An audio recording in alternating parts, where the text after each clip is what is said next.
Assalamualaikum warahmatullahi wabarakatuh. Pada pagi hari ini kami dari pelayanan akan melakukan podcast di mana hal ini menjadi suatu kegiatan yang rutin bagi rumah sakit kami untuk memberikan edukasi kepada masyarakat Blora dan sekitarnya.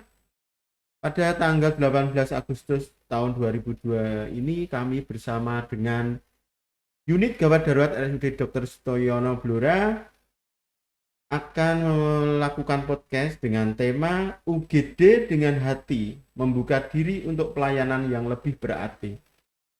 UGD adalah suatu pintu masuk rumah sakit yang penting di mana akan memberikan penanganan untuk pasien gawat darurat. Untuk mengikuti perkembangan dari modernitas dunia gawat darurat dan tuntutan masyarakat, tentu kita harus berbenah untuk memberikan pelayanan yang terbaik untuk masyarakat Blora dan sekitarnya. Oh iya, bersama kita pada pagi hari ini sudah hadir di ruangan ini Bapak Manut Sutrisno Eskepner selaku perawat primer Ruang Gawat Darurat RSUD Dr. R. Sutiono Blora. Selamat pagi Bapak. Selamat pagi Pak Kasih. Keperawatan RSUD Blora. Tentu dengan perkembangan dunia yang sekarang ini yang semakin dinamis Bapak, tentu apa program unggulan dari instalasi gawat darurat untuk selalu memperbaiki dirinya untuk menjawab tuntutan masyarakat yang di dunia kesehatan yang semakin meningkat. Terima kasih.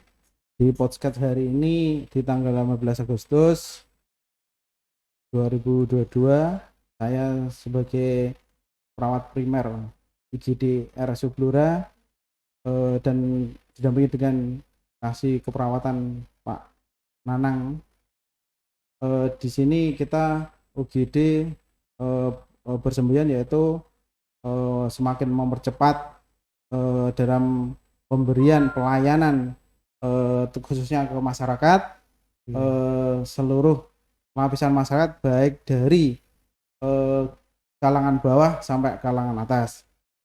Di sini IGD yaitu membuka hati dan dengan pelayanan akan lebih baik lagi. Di sini IGD memberikan satu yaitu pelayan dengan soft skill, di mana dalam memberikan harus kita IGD terutama dari depan sampai belakang memberikan dan memberi edukasi kepada pelayan atau masyarakat yang memberikan atau periksa di IGD baik rawat jalan maupun rawat inap, di mana di soft skill tersebut sudah dari depan pertama dari security yang menerima siap dengan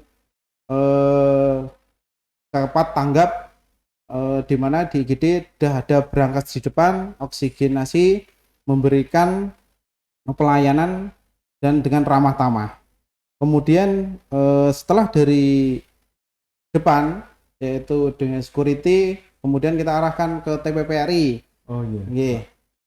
TPPRI untuk istilahnya mendaftarkan mau masuk di UGD ini Bapak.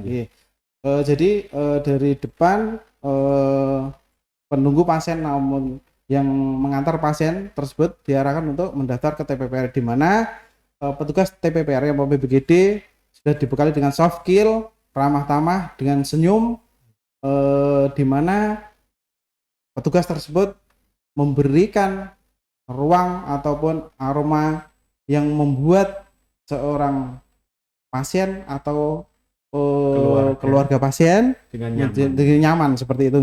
Tidak ada lagi muka masam dengan bicara yang mungkin agak intonasi keras, sudah tidak ada ya Bapak. Sudah tidak ada. Jadi kedepannya lagi GD di TPPR maupun perawat GD-nya ataupun dari security-nya soft skill-nya semakin membaik seperti itu. Untuk perawat dan medis sendiri kita Pak Nanang soft skill-nya lebih kita tingkatkan, karena apa sih? Karena warga Blora itu orangnya kan pakai bahasa Jawa, logat Jawa. Kalau kita menanganinya dengan lemah lembut, dengan suasana cerah, wajah kita insya Allah IGD kita semakin maju dan Semakin maju ya. masyarakat lebih banyak datang ke Ke- rumah sakit Dora, Iya. khususnya UGD seperti Iya. itu. Terus ke belakang lagi ada lagi petugas farmasi ya, Ya. di mana petugas farmasi tersebut juga memberikan pelayanan yang dan edukasi untuk pemberian obat-obatan, menjelaskan kepada pasien maupun keluarga pasien gimana tuh cara minum obat seperti itu dengan ramah tamah, dengan kesopanan mereka. Jadi Iya. diharapkan masyarakat itu yang berobat ke UGD terutama Iya. atau ke rumah sakit pada umumnya lebih senang. Senang-senang Ya, ya. seperti itu. Maaf Bapak, kembali untuk program unggulan UGD tadi kan Pak Manut mengutarakan soft skill, tapi kan bukan hanya soft skill semata-mata yang diandalkan. Untuk pelatihan pegawai juga pasti ada ya Bapak ya. Karyawan atau perawat atau dokter yang dinas di UGD tentu ada pelatihan-pelatihan tersendiri yang memang khusus di UGD ya. Misalnya BTCLS, ACLS atau seperti itu. Oh iya Pak Nanang, dan masyarakat harus ketahui juga karena UGD itu ujung tombak dari rumah sakit, Iya. di mana harus dibekali dengan keahlian di mana pelatihan tetap dilaksanakan karena manajemen sendiri dari rumah sakit juga mengagendakannya, baik itu untuk perawatnya, tenaga dokternya maupun pelayanan lainnya. Jadi yang untuk perawat ini udah kita dari manajemen udah diberangkatkan untuk ACLS. Oh iya. Kemarin yang berangkat ACLS Bapak Manut sendiri. Oh iya, Iya. pas itu saya sama Mbak. Iya. Tapi perawat lainnya juga ada. Juga Pak? ada. Iya. Jadi bukan UGD aja, Iya. semuanya Iya. tercukupi dengan ACLS, walaupun bukan UGD. Iya.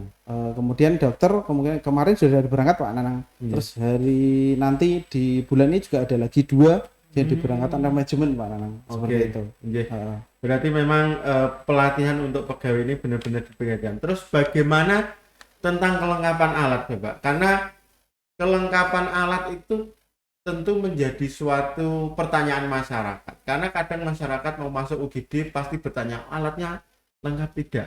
Mungkin di sini bisa Bapak Manut jelaskan tentang kelengkapan alat yang di UGD itu apa saja yang dimiliki sehingga bisa menjamin kebutuhan masyarakat yang atau bahkan di kompetitor sebelah juga belum ada misalnya.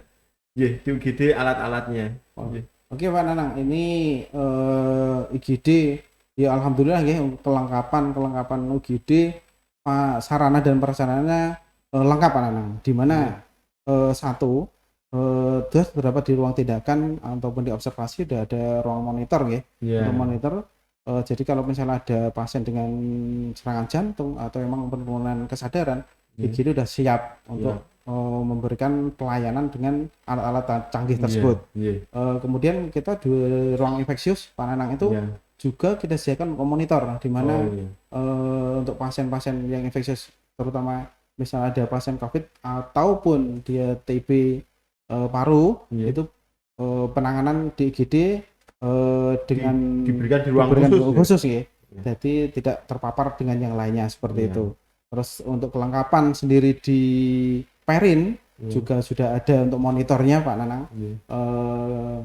Opsin juga Pak Nanang. Jadi kebetulan juga di Opsin kita kemarin sudah dapat bantuan bednya Opsin dari manajemen gerak cepat. Wah, kita UGD bersyukur Pak Nanang. Kita apresiasi nih kalau itu Pak Nanang. Terus untuk farmasi kelengkapan obat Pak Nanang, kemarin waktu kita rapat kelengkapan UGD dari manajemen khususnya untuk pasien yang cardiac arrest atau iskemi itu akan disiapkan, walaupun sekarang udah siap Pak Nanang. Jadi kalau misalnya ada pasien kegawat seperti itu, UGD siap memberikan pelayanan. Obat emergensi juga lengkap ya Mas? Dengan troli-trolinya juga dengan lengkap. trolinya lengkap Pak Nanang.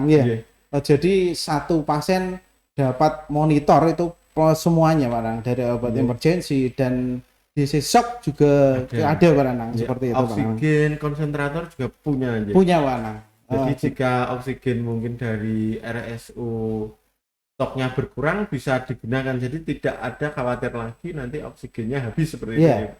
Kita kebetulan punya 1, 2, sekitar 4 Pak Nanang yang untuk senternya ya. Terus kita juga punya kelengkapan di observasi Pak Nanang, di mana ruang observasi tersebut digunakan untuk pasien yang memang untuk tidak rawat inap Pak Nanang, tapi Jika pasien tersebut dapat obat-obatan dan ternyata membaik, pasien tersebut dipersilakan untuk rawat jalan seperti itu Pak Anang. Iya Mas. Eh kemudian begini Mas Manet ya. Tentang alur masuk pasien UGD, tentu menjadi pertanyaan masyarakat juga. Kadang masyarakat kita terutama yang di daerah pedesaan dengan akses ke kota atau akses ke informasi ini terbatas, kadang ada perasaan takut untuk ke rumah sakit, terutama ke IGD. Itu mungkin di sini Bapak Manut bisa diuraikan dengan singkat dan jelas. Sebenarnya bagaimana alur masuk pasien ke rumah sakit Blora? Tadi kan sudah disinggung tentang TPPRI, tentang soft skill wisata. Mungkin di sini Pak Manut bisa Ya. utarakan tentang masuk di melalui UGD itu bagaimana? Oh ya. Kalau masuk UGD sebenarnya gampang Pak memang. Iya. Masyarakat yang mau masuk UGD monggo, kita Iya. tidak bakalan nolak nggih pasien Iya. untuk masuk UGD. Iya. Walaupun pakai BPJS, non PBI ataupun pakai umum tetap kita layani. Iya. Di mana satu kita komunikasikan dengan yang pertama pasti ketemu dengan Satpam. Yang pertama kali nggih. Kemudian yang kedua ke TPPRI, di mana TPPRI pada saat itu memberikan meminta data pasien untuk masuk ke rawat inap atau merawat jalan. Tetap dari pertama itu TPPRI nggih, tetap membawa data. Kalau misalnya BPJS atau non PBI atau non BPJS PBI sendiri, pasien pun tidak kita persulit Pak Nanang, karena hanya mengenai dengan nik aja udah terlihat Pak Nanang kalau pasien tersebut itu seperti itu nggih. Kalau sekarang tentang persyaratan, kadang yang ditanyakan persyaratan Mas. Persyaratan misalnya pasien BPJS ini, apakah masih perlu dengan fotokopi misalnya KTP atau fotokopi BPJS? Mungkin yang ingin saya tanyakan di sini semoga bisa mewakili pertanyaan masyarakat Blora. Kira-kira yang ditanyakan di TPRI itu apa saja Bagi? Oke Pak Nanang, kalau untuk TPPRI sendiri karena kita sudah kemarin udah rapat juga dengan TPPRI untuk pasien masuk ke IGD terutama masyarakat Blora dan sekitarnya hanya membawa nik aja atau nomor induk kependudukan itu udah tahu Pak Nanang, udah tahu. Terus untuk pemilihan sendiri kalau misalnya pasien tersebut belum membawa persyaratan pun kan ada waktunya nggih 24 jam untuk menyertakan. Kalau hanya untuk fotokopi pasien yang rawat jalan biasanya hanya SCP-nya aja Pak Nanang. Untuk askes atau BPJS-nya kan bisa dilihat dengan menggunakan nik-nya aja. Kemudian yang untuk pasien rawat inap sendiri di mana kalau misalnya pasien tersebut untuk melakukan ada kecelakaan atau saja emang dari pihak TPPRI menghendaki untuk fotokopi nggih, fotokopi KTP-nya, kakaknya sama jasa raja, surat edaran dari kepolisian seperti itu Pak Nang. Kalaupun nanti tidak di IGD, di ruang pun bisa seperti itu. Karena kita edukasi kepada pasien maupun keluarga pasien, kita mempermudah lah pasien melakukan tindakan operasi, tindakan operasi karena pasien terpojok jasa raja nanti sambil berjalan tidak apa-apa. Yang penting penyelamatan nyawa tersebut Pak Nang. Ya, intinya UGD tidak akan mempersulit akses masyarakat Blora masuk, yang penting life saving atau keselamatan nyawa pasien ini yang utama. Untuk masalah persyaratan administrasi mungkin akan bisa diselesaikan setelah pasien itu datang di RS Blora, baik nanti di UGD atau di rawat inap. Yang penting identitasnya ketahuan ya Mas, ada nik-nya. Karena tidak mungkin yang namanya warga negara Indonesia tidak punya nik ya. Saya kira itu sangat sederhana. Setelah nanti dari TPRI pasti akan dilakukan seperti triase ya Mas. Pemilahan ini pasien berdasarkan kegawatannya. Mungkin di sini Mas Manut bisa menerangkan. Oh iya, Pak Nanang. Ini kita di IGD ada pemilihan pasien ya, dengan artian yaitu untuk triasenya, di mana kebutuhan pasien tersebut misalnya terjadi kegawatan atau gawat dan tidak gawat. Jadi pemilihan tersebut misalnya di triase warna hijau, berarti itu pasiennya tidak ada kegawatan dan bisa untuk rawat jalan. Untuk yang kuning sendiri bisa pasien tersebut untuk rawat inap maupun hanya pemeriksaan sebentar, tidak apa-apa. Untuk orange biasanya pasien tersebut memerlukan tindakan lebih lanjut seperti Pak Nang. Apalagi yang warna merah ya. Warna merah sendiri tetap itu emergency ya. Berarti pasien harus melakukan tindakan segera. Tapi dengan UGD yang mempunyai alat mumpuni yang canggih, insya Allah akan tertangani. Seperti itu Pak Nanang. Untuk kecepatan pemeriksaan penunjang, misalnya untuk ke laborat, aksesnya juga sekarang dekat ya Mas? Oh iya Pak Nanang, ini kita bersyukur juga ya, karena laborat dan radiologi semakin dekat, jadi hanya naik sedikit aja Pak Nanang, tidak apa-apa Nanang. Tapi kemarin kita waktu rapat Pak Nanang, ada wacana untuk membuat jalan lebih pintas Pak Nanang, seperti itu. Tergantung nanti ACC pada manajemen seperti itu. Jadi kalau misalnya perlu rongsel langsung lurus gitu Pak Nanang. Iya. Intinya akses dengan koordinasi manajemen dan UGD akan diberikan akses sehingga pasien akan lebih mudah untuk pengiriman ke radiologi dan laborat. Untuk pasien gawat darurat di UGD juga sudah ada apotek satelit ya Mas. Oh iya. Jadi untuk penanganan pasien emergensi tidak usah khawatir karena apotek satelit sudah ada di IGD yang satu gedung dengan UGD gitu. Iya. Mas Manut mungkin bisa dijelaskan. Ya kebetulan ini UGD udah punya farmasi sendiri ya, satu apotek sendiri. Jadi kalau misalnya ada kebutuhan tertentu, tinggal bilang aja sama yang jaga farmasi seperti Pak Nang untuk alat-alat untuk obat-obat emergensi seperti Pak Nang. UGD semakin cepat untuk pelayanan, jadi nggak lari kemana-kemana seperti itu Pak Nanang. Terus kemudian juga kadang ada pertanyaan dari masyarakat juga, waktu tunggu di UGD yang katanya lama, itu bagaimana dengan dari UGD untuk mengatasi hal tersebut Mas? Dan tadi juga nanti ada hubungannya dengan transfer pasien ke ruangan rawat inap juga, untuk itu bagaimana Mas? Ya Pak Nanang, kemarin kita waktu rapat juga kita singgung lagi Pak Nanang ya, dengan manajemen, dengan Pak Dir juga ya. Karena apa? Karena akses dan kecepatan kita dalam pelayanan UGD diharapkan ke pasien cepat dalam tindakannya, cepat ke belakang. Kadang seperti itu pasien kan lama di UGD seperti itu.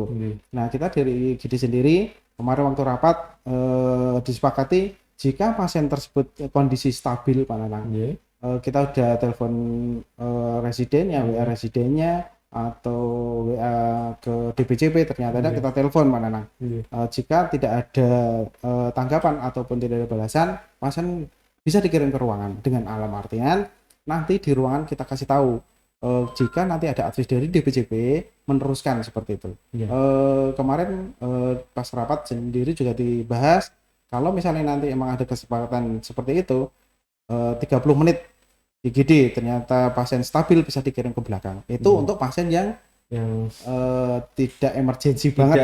Intinya pasien sudah stabil ditangani direct, untuk penanganan lanjutan bisa dilakukan di ruang rawat inap. Sehingga alur pasien masuk UGD itu tidak akan buntu atau penuh atau overload. Jadi ada jalan keluarnya seperti itu ya Mas Manut. Ya diharapkan seperti itu ya Pak Nanang, karena UGD pintu masuknya, UGD pilotnya, jika penumpukan di IGD juga membuat gak nyaman juga dengan pasiennya gitu Pak Nanang nggih. Ini udah kita koordinasikan, nanti mungkin ada formnya yang dikirim dari manajemen untuk masing-masing ruangan. Terus kita juga dari UGD kan kemarin pas waktu kita pertemuan ada kita minta nomor HP ruangan, minta nomor HP kepala ruang, minta HP perawat primer, jadi kan lebih mudah. Jadi kalau misalnya ada apa-apa kita hubungi mereka seperti itu. Jadi ya alhamdulillah ini sudah berjalan, semakin mempercepat di UGD untuk tindakannya untuk ke belakang seperti itu. Masalah-masalah UGD insya Allah teratasi seperti itu Pak Nanang. Jadi ada alur komunikasi yang baik antara pihak UGD, mungkin dalam hal ini diwakili kepala ruang perawat primer dengan kepala ruang perawat primer ruang rawat Iya. inap terjalin komunikasi yang baik sehingga alur pasien ini semakin lancar Mas Manut J. Iya, seperti itu Pak Nanang. J. Karena memang kecepatan dan ketepatan karena tidak hanya cepat juga harus tepat dalam penanganan pasien ini sehingga sekarang ini kita sudah membangun komunikasi yang baik antara UGD dengan ruangan dan ada juga SPO tentang penumpukan pasien juga gitu Mas J. Intinya dari UGD ke ruangan ada nih Ada Pak Nanang. bahwa isinya nanti jika pasien yang dituju misalnya pasien BPJS dengan hak kelas 3 penuh nanti bisa ditempatkan di kelas yang tersedia untuk dilakukan penanganan. Itu mungkin Mas Manut bisa menerangkan tentang hal itu. Iya Pak Nanang, kalau misalnya terjadi overload untuk pelayanan misalnya di kelas di ruangan rawat inap, misalnya dia di kelas 3, ternyata kelas 3-nya penuh, kita koordinasi dengan ruangan Pak Nanang, kepala ruang maupun rawat primernya, di mana nanti ditempatkan ke ruangan walaupun di kelas 3 penuh bisa ditempatkan di kelas 1 dulu. Karena kan nunggu pasien tersebut untuk pulang dulu enggak masalah seperti itu nggih. Alhamdulillah ini kepala ruang rawat inap semuanya bisa menerimanya, jadi UGD tidak terjadi overload Pak Nanang seperti itu. Karuna dan sama perawat primer juga sekarang sudah open dengan seperti itu nggih. Terutama untuk pasien-pasien yang fraud dari ruangan kayak ruang flamboyan, teratai itu kan pasiennya banyak Pak Nanang. Jadi bisa masuk dalam artian kelas 3 bisa di kelas 1 dulu atau kelas 2 dulu, itu seperti itu Pak Nanang. Intinya sudah ada sistem yang terbentuk di Rumah Sakit Blora untuk mengatasi hal tersebut. Jadi bisa saya tekankan di sini, masyarakat Blora tidak perlu khawatir. Kami sudah mengatur suatu sistem jika ruangan yang dituju penuh, pasien akan ditempatkan di ruangan yang tersedia, tentu dengan persetujuan dari pasien. Misalnya pasien masuk BPJS kelas 3 yang tersedia mungkin kelas 2 bisa dititipkan sementara di kelas 2 sampai ruangan kelas 3 yang terpenuhi. Mas Manut.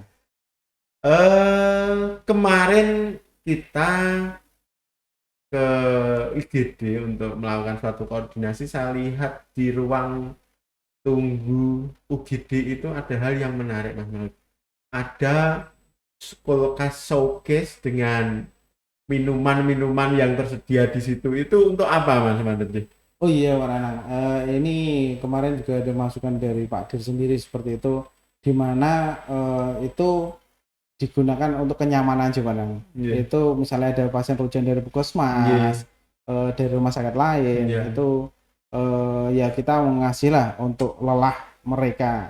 Ya ada apresiasinya Pak Nanang. Jadi apresiasi mereka itu jika rujuk ke rumah sakit umum Blora atau UGD dapat minum enak seperti itu. Terus apalagi kita juga punya hotline-nya ya Mas Nanang ya. Hotline kita Pak Eka sebagai karo kita, terus perawat primer saya sama HP UGD dan nomor UGD sendiri. Jadi di mana puskesmas yang mau rujuk ke rumah sakit Blora, di mana dia tidak bisa menghubungi HP UGD maupun rumah sakit, bisa telepon ke Pak Eka atau ke saya sendiri Pak Nanang seperti itu. Kita mau permudah sih Pak Nanang seperti itu. Kalau ada di mana tadi untuk pasien rujuk ada perawat, ada Pak sopirnya, tetap kita kasih untuk ya dahaga lah seperti itu. Biar lebih nyaman. Ternyata mereka open juga. Jadi mereka ke UGD rumah sakit Blora ngirim pasien seger-seger juga seperti itu Pak Nanang. Jadi mereka senang juga Pak Nanang seperti itu.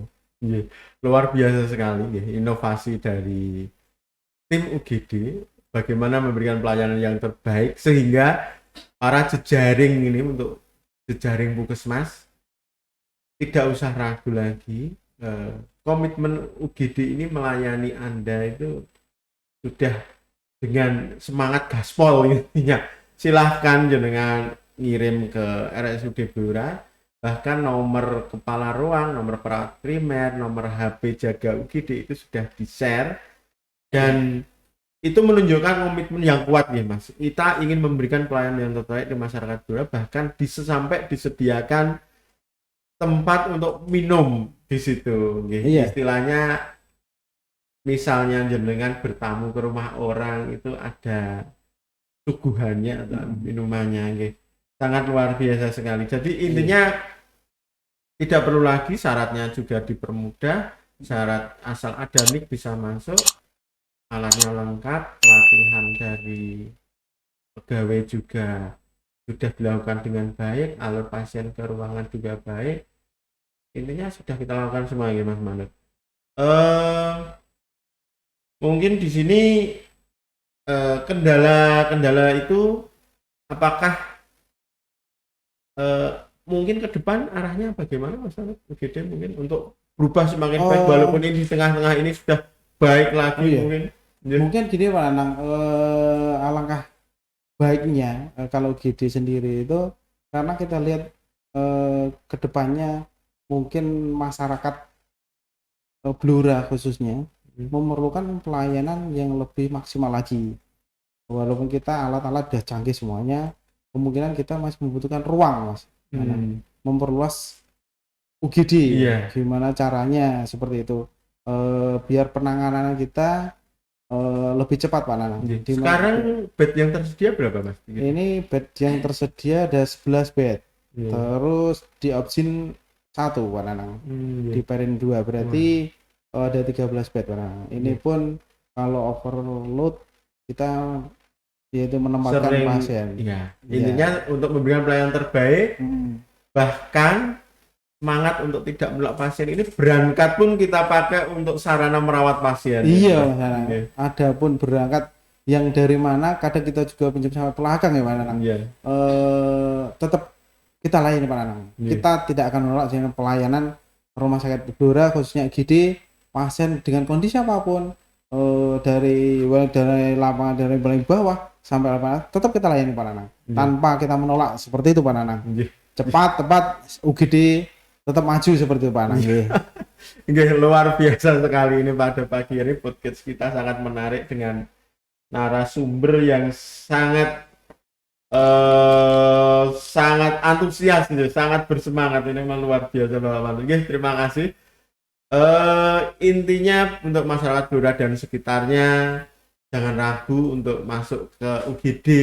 Jenengan akan difasilitasi di sana. Tidak ada lagi mungkin muka-muka masam, tidak akan ada lagi penolakan karena sejak dari awal soft skill kita sudah kita atur.